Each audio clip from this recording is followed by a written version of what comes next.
Day 4. Linux commands. In this lesson, you will learn about Linux/Unix directory hierarchy, types of users and login, Linux commands, using SysEditor, copying, moving, removing files and directories, types of users and logins. The root account is the all-powerful system administrator account in the Unix and Linux systems. The root account is used for system administration activities. The regular, non-root, user accounts with less privileges can be provided to users of the Unix/Linux system who need to access the system for tasks like working with an application, access a database, etc. User accounts recommended practice.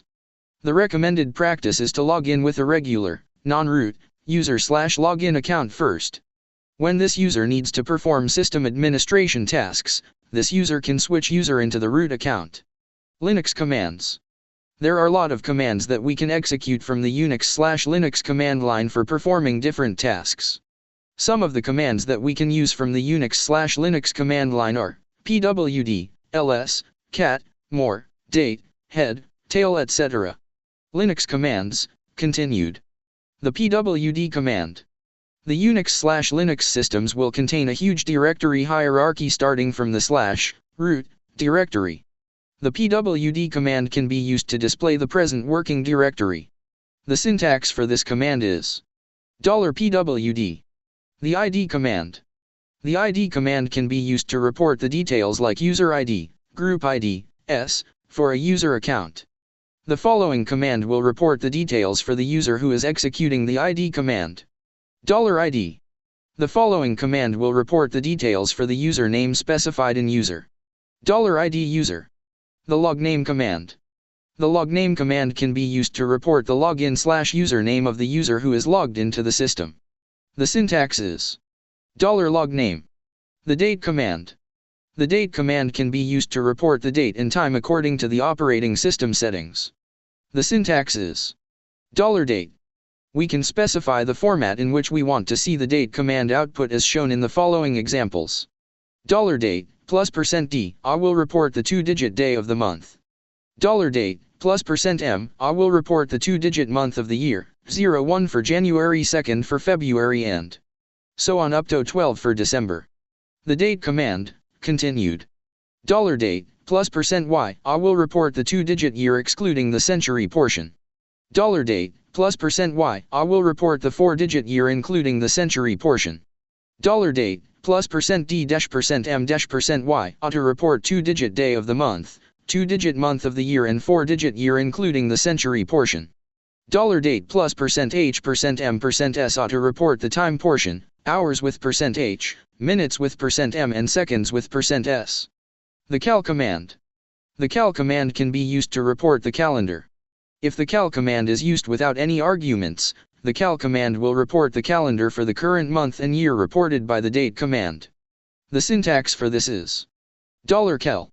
If the cal command is used with one numeric argument, this argument will be treated as a year and the calendar for the 12 months in that year will be displayed. For example, to report the calendar for the entire year of 2010. $cal 2010. The cal command, continued. If the cal command is used with two numeric arguments, the first argument will be treated as month, 1 for January, 2nd for February and so on up to 12 for December, and second argument will be treated as year. In this case, the cal command will report the calendar for this month and year. For example, the following command can be used to report the calendar for the month of July in year 2015. $cal 7 2015. The ls command.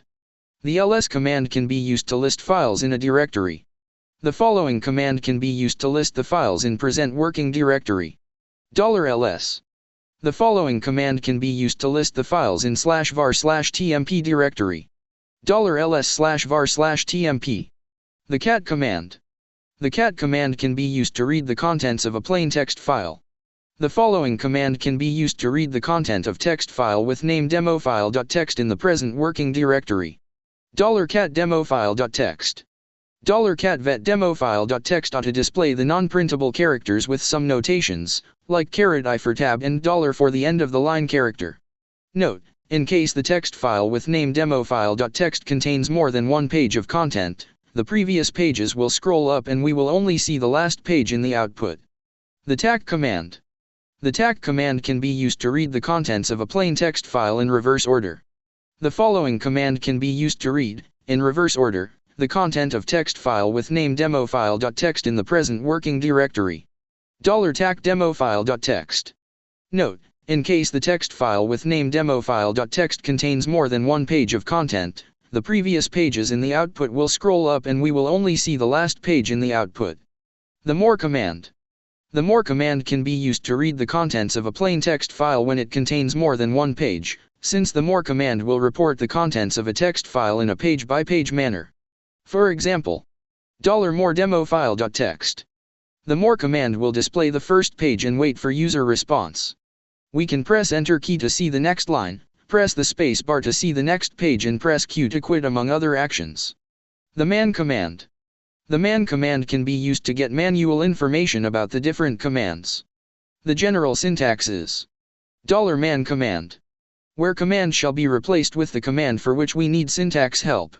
For example, to see the manual pages for ls command, the following command can be used. $man ls. The man command will display the first page and wait for user response.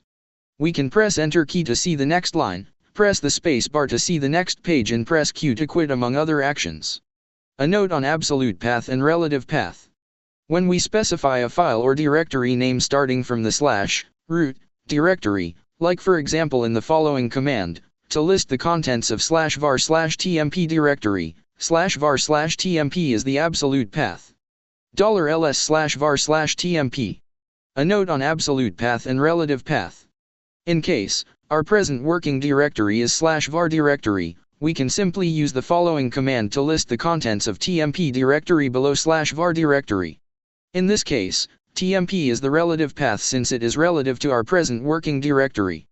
$lstmp. Note, the relative path for a file name can be used, depending on the scenario, when working interactively with the command line. When specifying file name in shell scripts and in jobs scheduled using it or cron utilities, it is best to specify the absolute path.